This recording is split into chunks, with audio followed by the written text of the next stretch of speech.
Já chega. Eu não quero ser como todo mundo. Eu quero ser o melhor em tudo que eu fizer. Eu quero ser lembrado para sempre. E para que isso aconteça, eu percebi que preciso agir como tal. Porque ser um ser humano comum, ser uma ovelha como os outros, não vai me levar até lá. Isso é algo que todos vocês precisam entender. Se você quiser ser o melhor em tudo que faz, precisa começar a agir diferente de todos os outros. Se você quer o carro mais bonito, se quer morar no melhor bairro, se quer as roupas mais bonitas, as joias mais caras, o parceiro mais legal, o melhor de tudo tem um preço. Isso vem do trabalho árduo durante as madrugadas, vem do trabalho árduo durante as manhãs, vem daqueles dias exaustivos em que as fibras do seu corpo estão dizendo para você desistir. Se você quer se diferenciar das outras pessoas no mundo, precisa começar a agir de forma diferente. E isso começa com a responsabilidade por sua vida. Veja bem, todos os dias você se depara com dois caminhos. Um caminho leva ao seu verdadeiro potencial, leva aquela passagem de primeira classe, ao carro de luxo, à casa chique, aos sonhos que você tem todas as noites quando você fecha os olhos. E o outro caminho é permanecer o mesmo. Veja bem, a maioria de vocês está presa no caminho da mesmice porque não entende como assumir a responsabilidade pelo que está acontecendo em sua vida. Não é que não queiram tudo que vem com o caminho que leva ao seu verdadeiro potencial, mas estão muito presos em culpar o passado e o presente. Estão muito presos em culpar sua mãe pela forma como ela o tratou quando era mais jovem. Estão muito presos em culpar seus professores pela forma como eles falaram com você. Você está muito preso a tudo o que aconteceu com você anos atrás. Eu não estou tentando desacreditar sua dor, mas você precisa deixar isso de lado. E por causa disso, você não é capaz de apreciar a força e o poder que tem hoje. Você não é capaz de assumir esse poder porque está escolhendo justificar desculpas toda vez que abre os olhos. É hora de assumir a responsabilidade. Entenda que você tem o controle de como se sente todos os dias. Do que você faz todos os dias. De como age todos os dias. Portanto, não se engane. A desculpa de que essas fontes externas controlam como você se sente, o que você faz e como age, é apenas uma justificativa que foi enfiada na sua cabeça desde que você era mais jovem. Saia dessa! Entenda que temos o poder de mudar nossa vida. Pare de colocar o poder nas mãos de outras pessoas, culpando-as por sua situação atual. Tome isso de volta. Escolha mudar a trajetória de sua vida para que possa viver de acordo com seu verdadeiro potencial. O grande Eric Thomas disse o seguinte: todo mundo quer ser uma fera, até chegar a hora de fazer o que a fera faz. Adivinhe só, as feras não dormem todos os dias. Elas entendem que precisam sacrificar o sono para serem bem-sucedidas. As feras não ficam assistindo a Netflix. Quando querem mudar suas vidas, utilizam esse tempo para agir. As feras não culpam o passado pela situação em que se encontram no presente. Elas utilizam essa dor como uma maldita lição para que possam ter mais sucesso no futuro. Adote a autodisciplina. Pare de trocar ganhos de longo prazo por prazeres de curto prazo.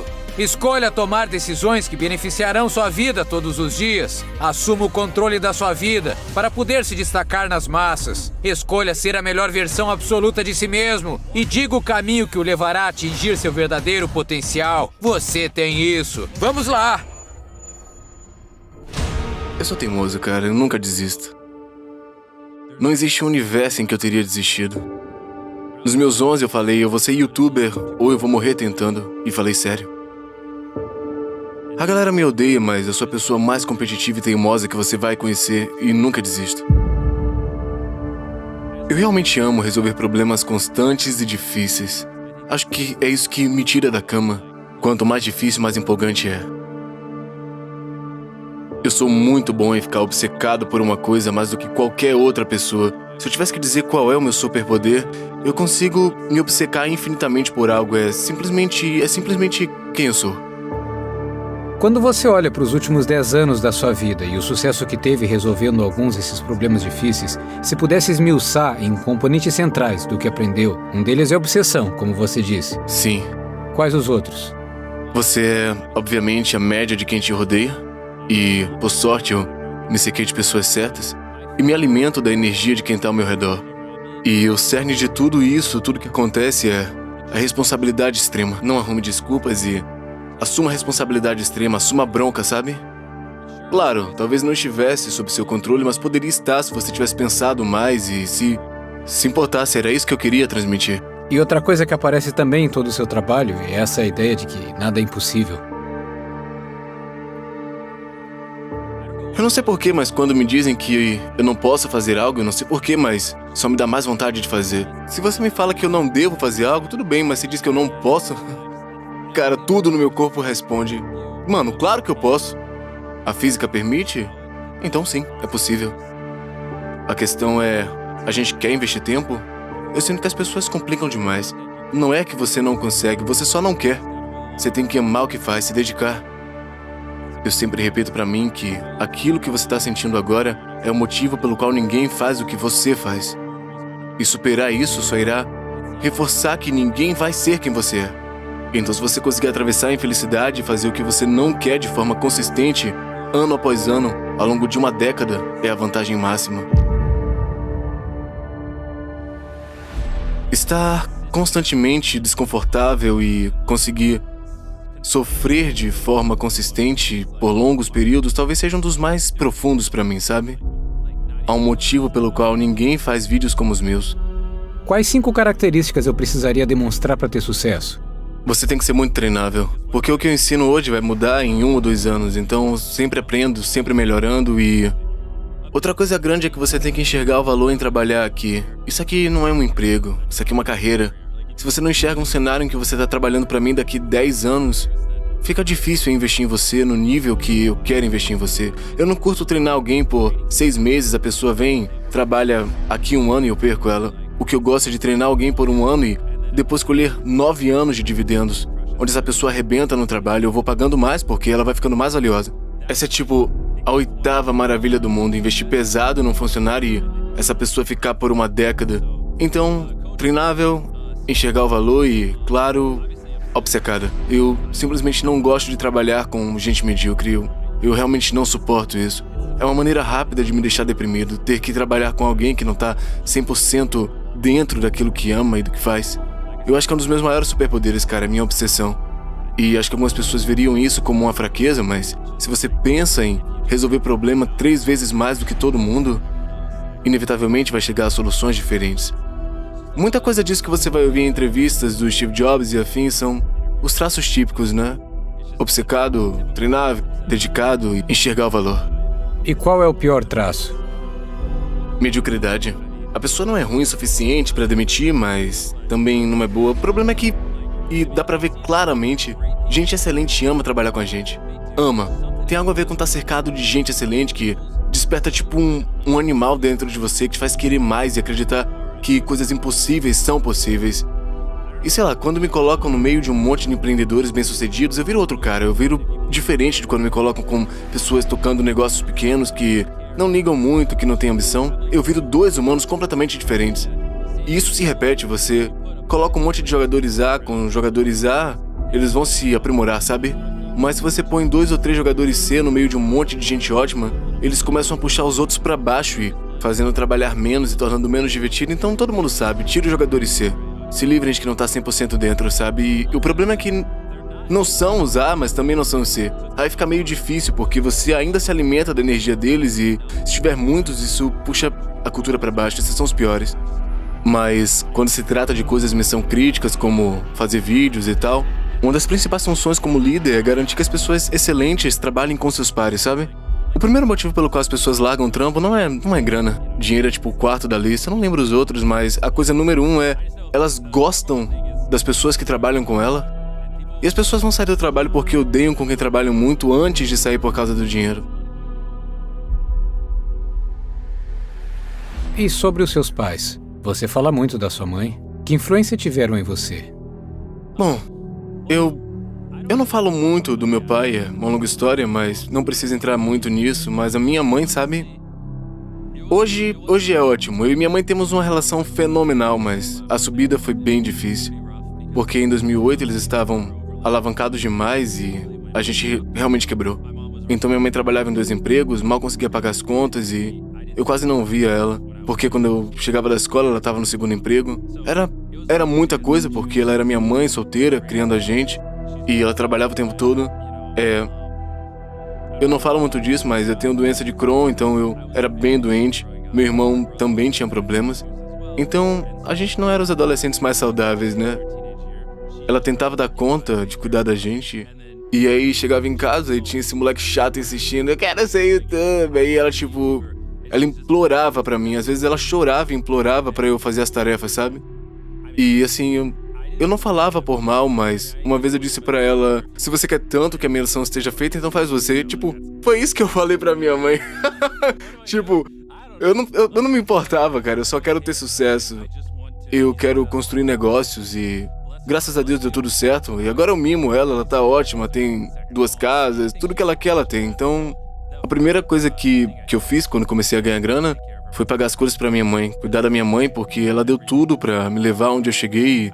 Eu não estaria onde eu tô agora, mas era como se eu e ela falássemos línguas diferentes. Ela não queria que eu acabasse como eles, quebrado, sem grana. O cérebro dela não conseguia computar o mundo que eu via, sabe? E o meu não conseguia computar o mundo que ela via. Era muito atrito. Sabe, o negócio é que nada do que ela dizia era absurdo. Olhando hoje, ela tava perfeitamente certa no que ela falava, mas só que eu era maluco, cara. Obcecado demais por fazer um negócio, indo com tudo. Só que, pra mim, eu não sinto risco, sabe? Se for o caso, o risco me excita. Por que você queria tanto ser youtuber? Porque crianças falam isso, mas o nível que você dizia e o foco que você tinha nessa meta específica de ser youtuber, porque havia muitas coisas pra focar. Poderia ter jogado videogame ou outra coisa, mas o YouTube é particularmente interessante porque você tá na câmera, as pessoas estão vendo, existe uma métrica que define o quão sucedido você é. Tinha algum elemento de estar na câmera que ajudava a lidar com a sensação de isolamento que você parecia ter naquela época? Eu acho que tem mais a ver com o fato de que eu descobri bem novo, provavelmente aos 11, que tinha youtuber ganhando centenas de milhares de dólares por ano. E eu pensei, pronto, é isso aí. Pelo dinheiro? Claro, porque na época a gente não tinha dinheiro. Eu queria muito cuidar da minha mãe, cuidar da minha família no geral, então era tudo pra mim. E isso é o que eu amo fazer. Eu nunca senti tanta alegria fazendo algo como isso. E além disso, eu consegui enxergar um caminho que eu realmente podia aposentar minha mãe, cuidar dela, recompensar todas as noites que ela trabalhou até tarde pra poder nos dar conforto e coisas assim. Então uma coisa que me irrita é quando tenta enfiar a motivação de alguém numa caixinha só. Nós somos muito complexos. Você tem uma namorada, por exemplo. Eu nunca diria, você só gosta dela porque ela é bonita. Você gosta dela porque ela é bonita, mas provavelmente também porque ela é inteligente, é divertida, gosta de séries parecidas, blá blá blá, esse tipo de coisa. Você consegue me dar 1000 motivos pelos quais você gosta dela, e é muito chato quando tentam reduzir o porquê você gosta de um certo trabalho ou de fazer um certo negócio a uma coisa só. Faz só pelo dinheiro, e se eu fizer é porque eu gosto de dinheiro e porque eu curto o jeito de fazer isso, e é um jeito de me comunicar com pessoas, com comunidade e tudo mais. Eu acho que é um erro comum, não é tão simples assim. Eu acho que muita gente não consegue entender alguém tão absurdamente focado em alguma coisa, com o nível de comprometimento e de compromisso contínuo que você demonstra.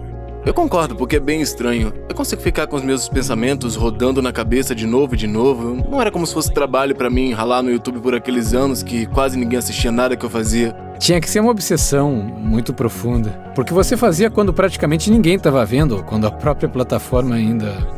Teve literalmente um dia quando eu tinha 19 ou 20 anos em que eu acordei e entrei numa chamada no Skype com os meus amigos, em que a gente ficava analisando por que certos vídeos iam bem e... Eu me lembro que essa chamada durou cerca de 18 horas.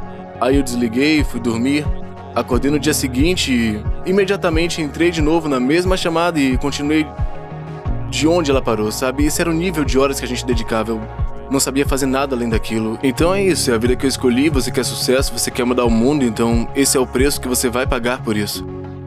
Você acha que uma pessoa comum ia gostar de estar dentro da sua cabeça? E 2, você é feliz?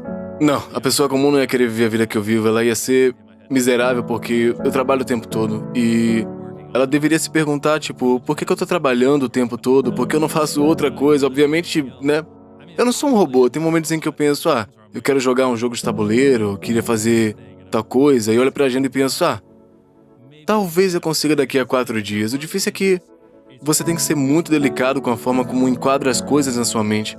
É muito fácil em momentos assim pensar, eu sou um animal de zoológico, não tenho livre-arbítrio, sou um robozinho das minhas empresas, então você tem que tomar muito cuidado e às vezes as emoções tomam conta e porque eu sou um cara muito desafiador, eu penso, mas eu quero fazer isso pra caramba e eu não posso porque eu tenho que gravar, tenho isso e aquilo, tenho tal entrevista, tenho esse networking, tenho essas coisas, enfim. E eu acho que a maioria das pessoas, quando esse pensamento aparece, de tipo, eu sou um animal, eu tenho um livre-arbítrio, provavelmente ficaria bem deprimida. Mas eu meio que consegui trabalhar isso dentro da minha cabeça, sabe? Você tem que aprender a controlar seus pensamentos, você tem que enxergar isso como alguma coisa boa, porque eu sou muito cuidadoso na forma como eu vejo as coisas e é isso que faz com que ninguém mais faça aquilo que você faz e isso é algo bom, é tipo, isso é o que você sente agora, é o seu modo. Você tem sorte de ser difícil, aguente firme, você vai se agradecer depois. É mais ou menos assim que eu tento ver, mas não acho que a maioria das pessoas não seria feliz vivendo a minha vida. Elas iam falar, tipo, pega uma grana e cai fora. E é feliz? Depende do dia que você perguntar. Agora eu tô feliz. Quando eu tava com uma gripe na África, sentado numa jaula com leões, obviamente não, então... Como é seu padrão? Como é na média? Provavelmente esse ano mais infeliz do que feliz. Tem coisas que você precisa fazer que não são divertidas. Alguém que tá indo tão bem numa plataforma como o YouTube, onde o algoritmo tá sempre mudando, muitos youtubers que eu converso dizem que acabam em burnout. Burnout criativo, e simplesmente apagam o canal. A gente viu muito disso nos últimos anos. A pessoa bate 10 milhões e então ela para. Já passou pela sua cabeça parar? Claro. Sério? O tempo todo. É mesmo? Claro. Quando foi o mais perto? Teve incontáveis vezes, mas... eu acho que eu nunca teria desistido de fato. O máximo seria parar por uma semana e falar, dane-se, eu vou dormir 9 horas por noite. Eu sinto que o YouTube é tipo jogar carvão numa locomotiva. Você tem que ficar jogando carvão. Quando começa, nunca mais pode parar. Você tá correndo no esteira no máximo. Especialmente se você quer ser um criador como eu. É questão de quem aguenta mais tempo na esteira, né? Porque ela nunca vai desacelerar. Se bobear, ela vai ficando mais rápida e mais rápida, mas... Não acho que eu tenha tido um momento em que eu realmente fosse de fato parar. Mas uma pausa teria sido bom, teria sido legal. E quando você olha dessa esteira, você se vê fazendo isso pelas próximas 2, 4 décadas? Claro, eu não tenho intenção nenhuma de parar. Pra viralizar, você precisa fazer algo que nunca foi feito antes. Eu já contei essa história. Se você tá dirigindo na estrada e vê uma vaca, tanto faz, é só uma vaca. Agora, se você tá dirigindo na estrada e vê uma vaca roxa, algo que você nunca viu e não esperava ver, você vai pensar, caramba, você vai contar pros seus amigos e até anos depois vai pensar, cara, que tinha uma vaca roxa ali. É a mesma coisa, a única diferença é que ela era roxa. Você pode aplicar essa analogia às ideias, sabe? Quando você tá rolando um feed pra achar um vídeo pra assistir, tem coisas que já foram feitas antes, você já viu isso. Você já viu coisas parecidas, você passa reto e nunca mais pensa nisso. Do mesmo jeito que você nunca pensa na vaca normal. E tem as ideias tipo a vaca roxa, sabe? Que é o que eu tento fazer. Coisas que fazem você pensar, que diabos é isso? Eu nunca vi nada assim. Eu preciso ver, eu já não vou conseguir dormir, sabe? Não é possível que eles fizeram isso, mas esse tipo de ideia normalmente é muito difícil. E pra alcançar esse efeito vaca roxa é quase sempre com algo que nunca foi feito. Então, se nunca foi feito é porque tem um motivo, é difícil pra caramba fazer isso. Então você tem que treinar sua cabeça pra não odiar problemas muito difíceis, complexos e originais, e você tem que correr na direção desses problemas, porque são esses que trazem mais esse efeito vaca roxa que as pessoas sentem que precisam assistir. É muito mais fácil conseguir 50 milhões de views em um vídeo do que conseguir 1 milhão em 50 vídeos. Porque é meio exponencial, sabe? Tipo, quem ganha leva tudo, lá no topo. E você realmente tem que abraçar esse efeito vaca roxa se fizer sentido. Eu acho que a gente vai bater 1 bilhão de inscritos e eu não acho que ninguém vai chegar perto, porque assim que uma pessoa faz alguns milhões de dólares, ela pensa, por que eu vou fazer isso? Por que eu vou me sujeitar a isso? Eu vou sacrificar minha sanidade, vou ficar sem tirar folga? Tipo, não faz sentido, é por isso que ninguém mais faz isso. Suas desculpas vão te destruir e tirar tudo o que você sempre quis, se você permitir. Quando suas desculpas te fazem sentir um pouco melhor por não ter feito o que precisava, elas podem até te confortar, mas não estão te ajudando. Não estão te ajudando em nada. Por que disciplina é igual a liberdade? Porque quanto mais disciplina você tem na vida, mais liberdade você vai conquistar. Se você não tem disciplina para se exercitar e comer saudável, vai acabar sendo escravo de doenças. Se não tem disciplina para trabalhar duro e guardar dinheiro, vai acabar sendo um escravo das finanças. Se não tem disciplina para gerenciar seu tempo direito, vai acabar sem tempo livre. Se você tem autodisciplina, se tem disciplina para economizar, trabalhar duro e investir bem, se tem disciplina para gerenciar seu tempo e não o desperdiçar, se tem disciplina para se exercitar e comer saudável, você vai conquistar liberdade. Se quer liberdade na sua vida, precisa ter disciplina. Porque se você é jovem agora e está comendo Doritos deitado, eu sei que é gostoso e dá uma satisfação imediata, eu entendo. Mas vou te dizer, comece agora. Joga esse Doritos fora, se livra dele. Faça umas flexões. Gaste um troco, instale uma barra fixa no seu quarto e comece a fazer flexões. Se não consegue fazer uma, apenas fique pendurado na barra. Você vai começar a ficar mais forte, mais saudável, mais focado, mais resiliente. E vai começar a entender melhor o mundo. E começar a progredir em todo aspecto da sua vida. Você vai ver que com esse tipo de disciplina agora, irá conquistar liberdade. Porque tá triste, aí vai tomar um monte de decisões ruins? Não funciona assim. Você tá triste? Beleza. Às vezes você fica emotivo? Tá bom. Eu entendo. Agora, controle suas emoções e siga com sua vida. Às vezes você vai ser atingido por essas ondas, está tudo bem. Mas chega um ponto que você diz, beleza, minhas emoções estão me levando para o caminho errado. Eu estou no controle. Não vou deixar minhas emoções tomarem minhas decisões. Elas entram na conta. Não estou dizendo para ignorar suas emoções, mas elas têm que ser só uma parte da equação, não a equação inteira. Você não pode ignorar, senão elas te pegam, mas também não pode deixar elas dominarem tudo o que você faz, ou será problemático.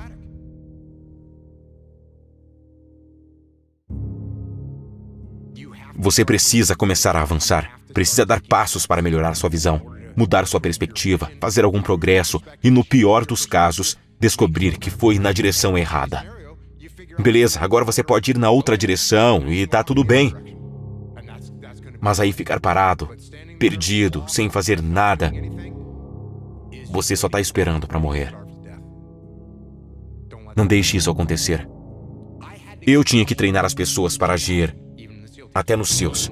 Mesmo um líder CEO jovem, que você acha que naturalmente agiria e seria agressivo, quando colocado numa situação de pressão, com pouca informação e precisa decidir, ele também não quer agir. Então, uma das coisas que eu ensinava era que o modo padrão deles tinha que ser agressivo e tomadores de decisão. Eu ensinava isso. É o que estamos falando. Eu não dizia, ei, você tem que agir. Mas o padrão deveria ser, farei alguma coisa. Porque eu tinha um CEO jovem numa missão de treinamento e tinha um problema num prédio, com um monte de paintball voando por aí. E ele não queria resolver o problema. Ele recuava. E eu tinha que chegar, dar um empurrão nas costas dele e dizer, tá vendo aquele problema ali? Você tem que resolver. Não vai sumir sozinho, você tem que ser agressivo. Seu modo padrão é tomar ação e fazer acontecer. Porque o instinto humano, na maioria das vezes, é esperar. O instinto é hesitar. O instinto é deixar as coisas rolarem e ficar no status quo. E isso parece, na superfície, ser o menor risco, não fazer nada. Geralmente parece ser o menor risco. Então, é treinar as pessoas para entender que precisam assumir algum risco, tomar ação, porque no longo prazo, eu digo que em 7 de 10 vezes, agir é melhor que não fazer nada. Se alguém tá no extremo dessa doença de desculpas e culpas e tudo isso, tem algo que você poderia fazer ou aconselhar para essa pessoa voltar atrás e chegar do outro lado? Porque acho que todos conhecemos pessoas, ou até nós mesmos, em alguns momentos, que caímos num padrão crônico de usar desculpas e culpas como defesa. Infelizmente, o que acontece muito, e você pode ou não ter visto isso, mas aposto que já viu em algum momento, existe um termo, o fundo do poço, certo? É um termo que usamos para alguém que está viciado, que é alcoólatra, que deixou o corpo se acabar, que se colocou numa situação complicada com as finanças ou o trabalho e chegaram ao fundo do poço. Mas quando as desculpas somem e a pessoa consegue encarar que tudo isso é por causa dela mesma, isso dói, mas também é incrivelmente libertador. Porque se esses problemas são por minha causa, então eu sou capaz de consertar esses problemas. Então, mesmo que a responsabilidade extrema seja dolorosa, ela também liberta, porque agora você tem controle sobre seu destino, e isso é algo glorioso. Desculpas e culpas são o oposto da responsabilidade extrema? É o oposto da responsabilidade extrema. Responsabilidade extrema é... Isso deu errado, isso falhou, não consegui isso. E não é culpa do meu chefe, não é culpa da minha namorada, dos meus pais, não é culpa do tempo, é minha culpa. E eu vou assumir isso, e vou consertar. Isso que é responsabilidade extrema. É algo muito difícil de fazer, porque dói. Porque quando você olha para a sua vida, para o seu trabalho, sua situação financeira, seus relacionamentos, sua saúde física, e vê todos os problemas que pode ter com essas coisas e diz: o motivo de todos esses problemas sou eu. Isso pode doer, pode machucar. E muitas vezes nosso ego rejeita isso. Cria desculpas, mentiras, e aí não precisamos mudar nada. E nada muda. O que você aprende a fazer é: beleza, vou seguir, não tem outra saída. Vou pra cima, não vou desistir, manda ver. Se você tá perdido na floresta, mas é onde você tá agora, e não sabe para onde ir, porque a pessoa não tá mais lá, o emprego não tá mais lá, você não sabe para onde ir. Então, se tá na floresta e não sabe para onde ir, comece a andar. O que você aprende a fazer é: beleza, vou seguir, não tem outra saída, não vou desistir, pra cima, manda ver. E acho que se tem algo que você aprende é continuar seguindo, mesmo quando as coisas estão ruins. E dá pra ensinar essa coisa de: vamos lá, bora passar por isso, vamos lá. Acho que uma das poucas coisas que você aprende no treinamento básico dos SEALs é balançar os ombros e seguir em frente. Vai ser ruim e você vai ter que passar por isso. Meu principal concorrente sou eu. É sempre contra você. Você tem que trabalhar duro. Todos nesta sala sabem que se vale a pena para você, é preciso se esforçar. E eu sempre gosto de dizer que o que realmente importa é o trabalho que fazemos quando ninguém está olhando. Você contra você. Você tem de ser aquele que se levanta todas as manhãs, é disciplinado, trabalha duro diariamente, de forma consistente, porque isso te trará sucesso. Porque meu pai me ensinou tudo isso. Quão duro é o trabalho? Eu trabalho duro. Você tem uma agenda insana. Eu acordo às 4 horas da manhã, 4h30, 4h45, estou fazendo algum tipo de exercício cardiovascular. Ainda está escuro lá fora, faço isso e logo tomo café da manhã. Vou para a academia por cerca de 1 hora. e depois vou para o 7. Como se fosse ser o mais malvado andando. Vocês precisam ser os mais esforçados da sala e não desperdiçar a oportunidade. O que descobri é que quando você toma esse tipo de atitude e esse tipo de passo, seguimos seu instinto e sua intuição. Dando esse passo, seja lá qual ele for, o universo tem uma maneira engraçada de encontrá-lo no meio do caminho. Perceba que há mais e pense mais. Pense em mais. Você não precisa ser apenas isso. Cara, a ética de trabalho, a motivação, a fome por competir nunca desaparecem. A pessoa com quem mais compito sou eu mesmo. É você contra você. Posso rastrear minha ética de trabalho até...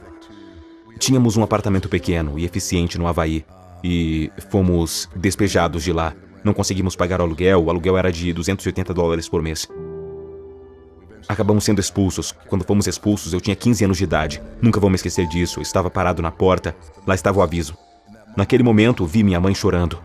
E aquele tipo de dor realmente me impactou. Então pensei, quero fazer tudo o que puder para garantir que nunca mais sejamos despejados dessa forma e que ela nunca mais fique tão chateada.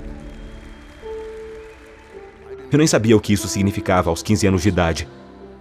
Significava apenas, tenho que trabalhar, tenho que fazer algo com minhas próprias mãos. Essas são as coisas que você pode controlar. Nós controlamos os controláveis, como dizemos. A outra parte é uma natureza competitiva que está no meu DNA e no meu sangue, onde eu amo a competição. Amo vencer e também amo aprender. Eu não digo perder, eu digo adoro aprender. Então eu diria que é uma combinação disso. Para mim, a ética de trabalho vem do fato de que eu nunca mais querer ser despejado. O outro lado disso é uma natureza competitiva, e essa natureza competitiva nunca desaparece. O que funcionou para mim foi lembrar dos momentos difíceis. Eu me lembrava disso, e isso me permite estar presente no momento e entender...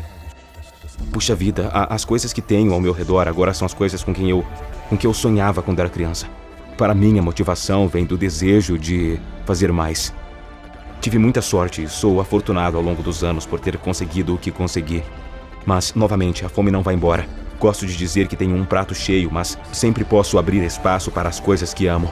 Quando acordo de manhã, tenho que correr em direção ao que quero fazer e não caminhar em direção a isso.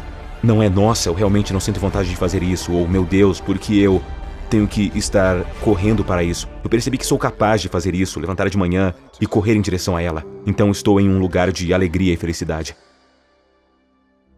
É a rotina que amamos e na qual fincamos os dentes e simplesmente vamos atrás dela. Porque trabalhei duro para chegar aqui. Seja o que for que você queira fazer, você tem que ir atrás. Você tem que correr atrás. Não há substituto para o trabalho árduo. O trabalho árduo sempre compensa, porque muitas vezes você segue o caminho e, como diz a frase, é preciso andar por fé e não por vista. Muitas vezes você anda pela fé, não pela visão, nem pela experiência e simplesmente não sabe. Quando comecei minha carreira de lutador, cheguei à WWE e tive uma reunião com Vince McMahon e Vince disse, ele disse, o que é importante para você? Eu disse, bem, o que é importante para mim é aprender o negócio. Embora eu tenha crescido na luta livre profissional, ainda tenho muito a aprender. E quero ser bom, quero ser realmente bom no que faço e dedicar tempo e trabalho de certa forma. E digo isso com respeito, eu disse, gostaria de fazer isso sozinho. Não quero que me deem nada.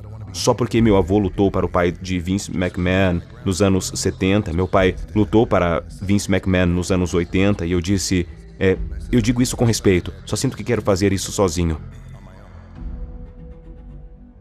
Mas todos nós passamos por nossa própria jornada e progresso. E então há algo que eu acho que todos nós podemos aproveitar e que se torna nosso motor e nossa conexão. Para mim, você falou do meu pai. Meu pai foi lutador profissional em uma época em que a luta livre profissional, creio eu, não era tão conhecida mundialmente como é hoje. O meu pai era do tipo que recebia de um dia para o outro.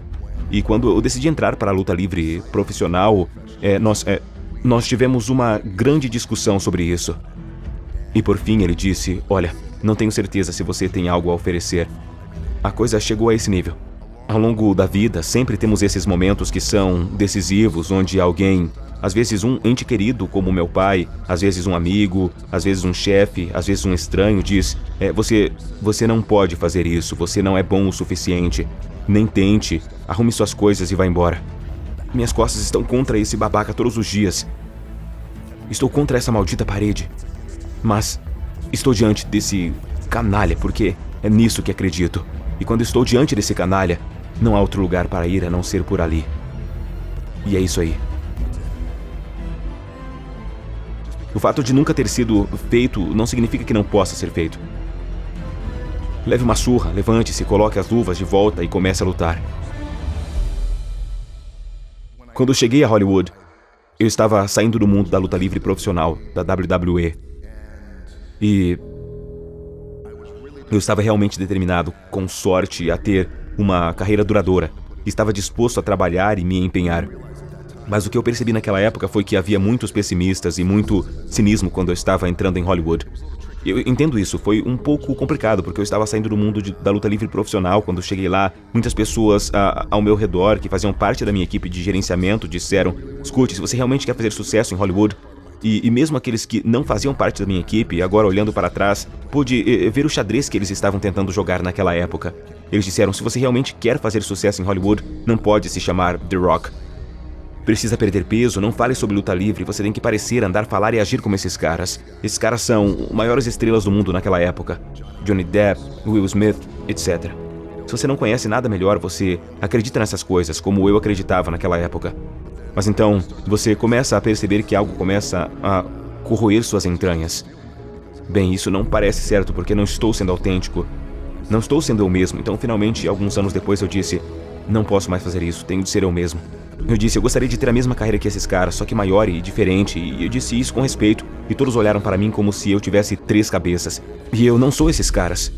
Não sou um Johnny Depp, não sou um Will Smith, não sou um George Clooney, esses caras que eram grandes estrelas na época. Eu sou eu. E a coisa mais importante que eu poderia ser é autêntico. E se eu pelo menos falhar, então falhei sendo eu mesmo, portanto tenho de ser eu mesmo.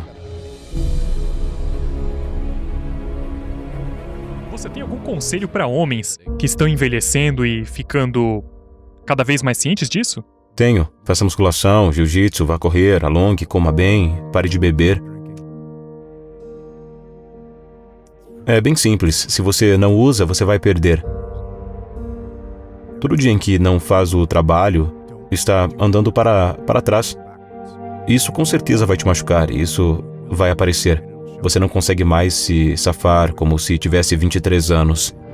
Não funciona, você tem que se manter na frente disso.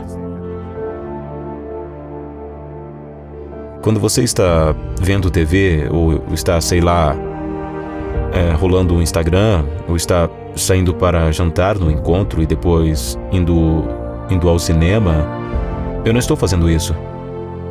Eu estou lendo um livro, me preparando para um podcast, escrevendo algo, me preparando para alguma coisa, falando com um cliente, desenhando alguma coisa, pensando num suplemento novo, e é isso.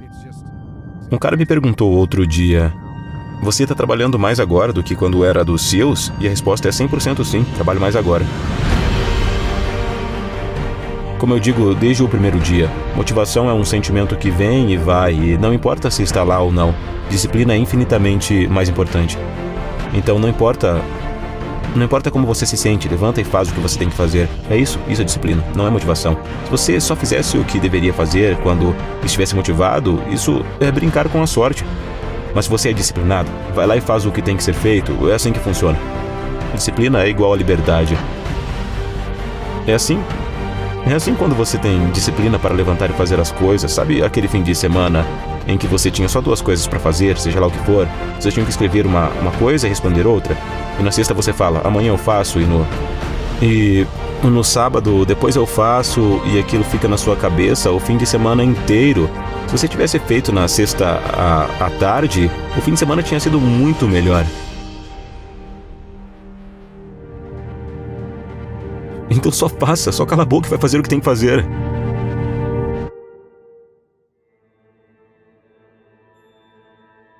Quais são os pontos em comum entre os melhores atletas de jiu-jitsu e os melhores agentes das forças especiais com quem trabalhou?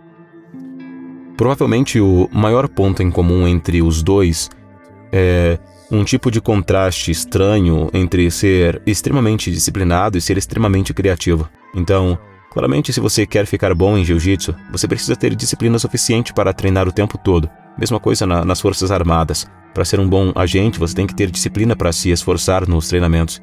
Mas você não pode ser uma pessoa que pende tanto para uma vida disciplinada e estruturada que não tenha nenhuma criatividade, porque tanto no jiu-jitsu quanto no campo de batalha, você definitivamente precisa ser criativo, encontrar soluções criativas, coisas em que as pessoas não pensaram, coisas que o seu oponente não vai pensar. Então, você precisa encontrar aquela pessoa que tem um bom equilíbrio entre disciplina e uma criatividade meio selvagem, livre, que permita ela fazer ajustes. Se você tem uma mentalidade tão altamente disciplinada e estruturada, como eu disse, você não vai pensar de forma criativa quando aparecer um problema que precisa ser resolvido. Então, você quer ter pessoas que não se incomodem com a disciplina e que consigam, de fato, acessar essa disciplina de um jeito que consigam utilizá-la, mas você não quer pessoas presas pela disciplina. E é a mesma coisa no jiu-jitsu. Se você tem alguém que só sabe fazer um certo movimento e não consegue pensar de forma criativa em outras maneiras de aplicar aquilo, não é que essa pessoa não vá ser boa, mas ela vai encontrar limitações. E uma das coisas interessantes no seu é que a gente não tinha doutrina escrita de nenhum tipo. Então, tudo o que você aprendia era na base do boca a boca. Você aprendia com os caras que vieram antes de você. Isso significava que os caras que vieram antes de você não sabiam muito bem o que estavam fazendo, você ia aprender de um jeito ruim. E se você não pensasse, se você não analisasse aquilo de forma objetiva, você poderia acabar seguindo alguém por um caminho que não faz sentido. Então, você acabava tendo um monte de caras no SEAL que eram bem mente aberta e conseguiam olhar para problemas e descobrir como resolvê-los. No exército e nos fuzileiros navais, eles têm doutrina para praticamente tudo, e é assim que você faz uma incursão, é assim que faz uma emboscada, como doutrina escrita para isso. Então, se você não sabe, é só olhar o manual. E, na verdade, é uma grande vantagem para eles. Porque se eu sou um novo comandante e não sei como fazer uma emboscada, eu só pego o manual e eu aprendo isso. Então, existem grandes benefícios em ter uma doutrina bem disciplinada que você pode seguir, mas uma das vantagens estranhas do SEAL é que, como a gente não tinha doutrina nenhuma, a gente tinha que ser um pouco mais livre para pensar. Isso nos deixava um pouco mais adaptáveis em algumas situações. Então, é como qualquer outra coisa. Sua força pode ser uma fraqueza, e sua fraqueza a sua força. E se você está consciente de que é uma força e que isso também pode ser uma fraqueza, e se está consciente de que é uma fraqueza e que também pode ser uma força, você consegue otimizar.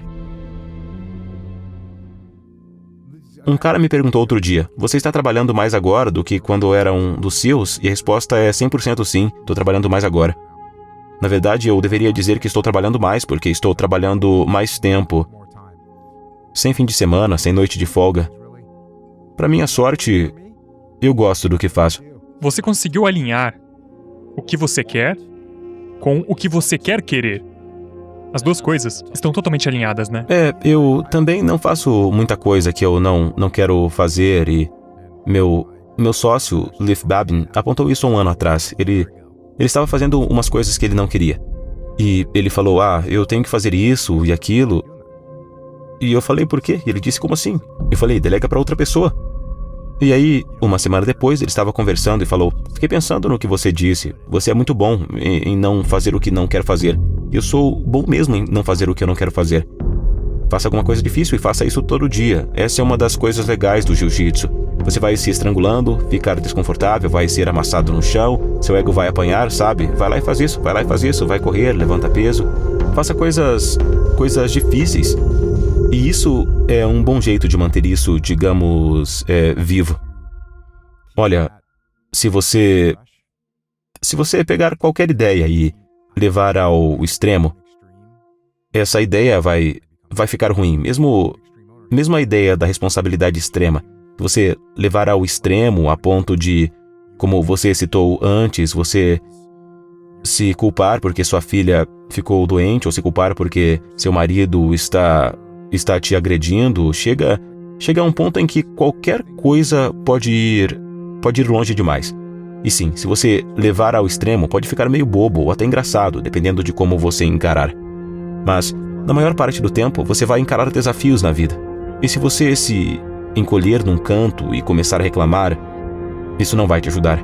E se você disser, beleza, bom, posso fazer uns ajustes aqui para seguir em frente, isso vai ser uma atitude muito melhor do que se acovardar. Não importa o quão você seja bom em qualquer coisa, se não tiver disciplina, você não é ninguém. Porque sem disciplina, você desiste na menor luta. Disciplina é fazer o que você odeia fazer, mas faz como se gostasse. Talvez você não saiba disso agora, mas está bem perto de acender seu campeão interior e reivindicar seu destino. É que eu quero estar em alta quando qualquer pessoa no planeta quiser que eu esteja no chão. Seja campeão antes de se tornar campeão, querendo obter o melhor de si mesmo, sem competir com ninguém além de você. Não desistimos de ninguém e foi isso que me colocou em apuros. Não faço jodinhos. Não beijo a bunda de ninguém. Eu sou homem de verdade. Independentemente de ser um lutador, eu sou um homem. E é por isso que eu quero ser um homem. Se eu morrer, eu quero morrer como um homem. E quando você está realmente focado, você ouve tudo. Quando entro no ringue, escuto tudo. Posso ouvir você respirando, posso ouvir você falando. Eu ouço tudo. Quando saio, tenho confiança suprema, mas estou morrendo de medo. Tenho medo de tudo, medo de perder, de ser humilhado, mas estou totalmente confiante.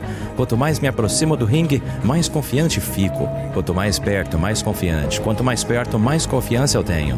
Quanto mais me aproximo do ringue, mais confiança recebo. E quando estou no ringue, sou um Deus. Ninguém pode me derrotar. O mundo saberá meu nome até o fim dos tempos. E eles dizem que eu sou o maior. Porque eu sou selvagem.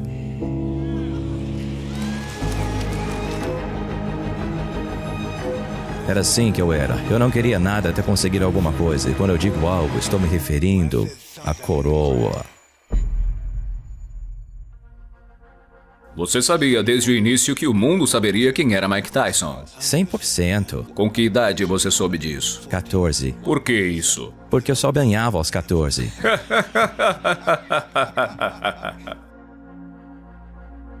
Mais do que minhas habilidades, eu tinha mentalidade.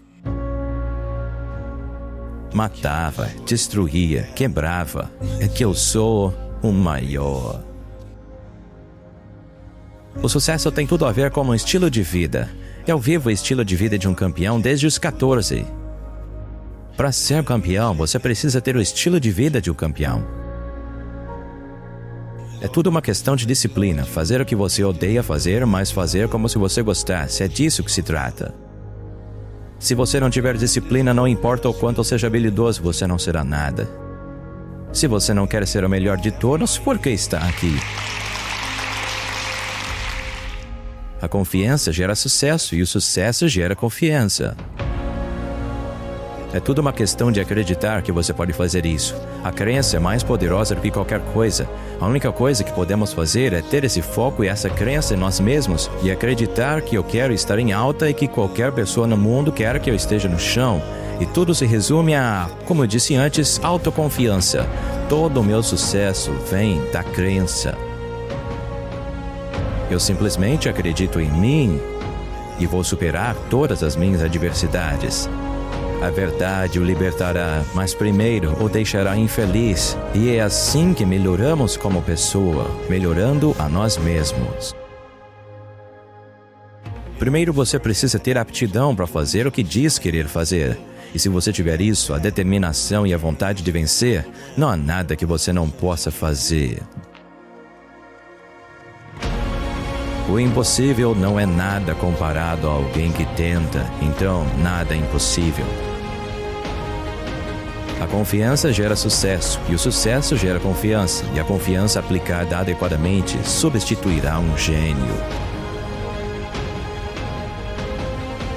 A vida é apenas um círculo. Eles vão me odiar novamente um dia, e se Deus quiser, vão me respeitar novamente um dia. Porque, para ser um mestre, você precisa primeiro ser um tolo, eu acho. Você precisa acreditar em si mesmo antes de acreditar em qualquer outra coisa. Deus acredita em você. Você tem que acreditar em você. E quando você acredita em você e tem um relacionamento com você, não há nada que não possa fazer. Você tem que ser campeão nisso. Para ser campeão nisso.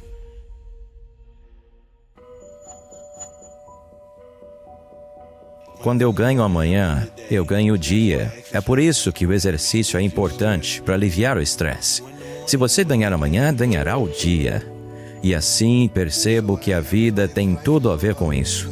É tudo uma questão de seu sistema de crenças. Enfrente o medo. Você nunca perde quando enfrenta. Confie em mim. Você nunca perde quando enfrenta um medo. Não. Nossos erros não nos definem. Nossos pontos altos não nos definem. A vida nos define. Enquanto você puder ter momentos felizes, aproveite o máximo que puder, porque a vida é apenas um piscar de olhos. Bem, é disso que se trata a vida. Você precisa sentar-se em seu quarto em algum momento, dar um tempo ao seu subconsciente, passar um tempo e simplesmente imaginar-se com as pessoas mais empolgantes do mundo, fazendo as coisas mais empolgantes do mundo e vivendo essa fantasia. E essa fantasia se tornará realidade um dia. A disciplina poderia ser pegar as suas ilusões e transformá-las em realidade. Você sonha para si mesmo algo maior do que pode imaginar e se torna isso. Isso sim é disciplina. Para conseguir mudar alguma coisa, você precisa mudar a si mesmo. É preciso se olhar no espelho e dizer: o que eu quero fazer para me tornar uma pessoa melhor? Ou o que eu posso fazer para me definir como uma pessoa melhor do que sou agora? Quem eu posso ajudar? Quem eu posso adorar? Com quem eu posso fazer algo que me faça sentir uma pessoa melhor e me ajude a atingir meu máximo potencial? Você precisa descobrir isso primeiro. O que eu posso fazer para ajudar as pessoas? É só nisso que penso. Como podemos ajudar alguém? Visualizando, olhando no espelho, é disso que se trata. Tocar o núcleo interno de sua consciência. Não acredita em talento. Bem, algumas pessoas têm talento. Isso é bom. Ajuda quando você tem talento, contanto que você tenha muita determinação e força de vontade. Isso é tudo o que você precisa. Você precisa ter vontade de vencer. Acho que qualquer pessoa com vontade de vencer e desejo de não perder terá sucesso. Eu me consideraria um gladiador em ascensão, como Alexandre o Grande. Me sinto como um governante quando estou em minha mente pensando em realizar algo. Nada é impossível para alguém que tenta. Portanto, nunca penso no fracasso sob essa perspectiva. Penso em falhar, mas não sob essa perspectiva. Preciso de pressão. Sem a pressão, eu não existo. Sem a pressão, não tenho coragem de dizer: ei, vou lutar com esse cara. Preciso ter a pressão. Qualquer coisa que eu tenha medo de fazer, eu faço. É assim que eu vivo a minha vida. Quanto mais você se sente confortável consigo mesmo, mais você se sente confortável com a morte. E quanto mais confortável você estiver com a morte, mais em paz estará consigo mesmo. Eu sabia que nunca deveria ficar desanimado. Eu simplesmente sabia que conseguiria meu dia se continuasse a me esforçar e acreditar em mim mesmo. Eu sou quem sou. Eu vou morrer sendo quem eu sou. Eu vou viver sendo quem eu sou. Isso é apenas quem eu sou. Tudo se resume ao que você acredita. Eu acredito em mim mesmo. E acreditar é mais poderoso do que qualquer coisa.